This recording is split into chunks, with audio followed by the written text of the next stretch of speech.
கொடுக்கிறது என்ன கொடுக்கிறாரு? எதை கொடுக்கிறாரு? என்னவா இருக்குதுன்றாரு?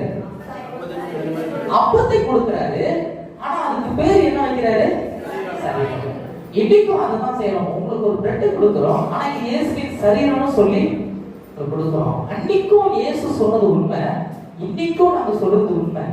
ஒருவேளை அன்னைக்கு இயேசு சொன்னது பொய்யா இருக்கும்னு சொன்னா இன்னைக்கு நான் சொல்றதும் பொய்யா இருக்கும். கொஞ்சம் கவனமா கேளுங்க. ஏன்னு சொன்னா திருவிழத்தை குறித்து பேசும்போது ஒரு சில விஷயங்கள் நமக்கு தெரிஞ்ச விஷயத்த பேசும்போது நமக்கு ஈஸியா புரிஞ்சுப்போம். இது உங்களுக்கு தெரியாத ஒரு காரியம், அதனால கொஞ்சம் கவனமா கேட்டாதான் இந்த விஷயம் புரியும்.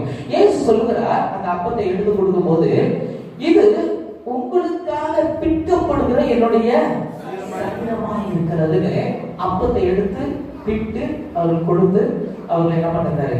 கடந்து போகிறார். அப்ப இயேசு யோவான் சுவிசேஷம் மறுபடியும் எடுத்து வாசிங்கள் 5ஆம் அதிகாரம்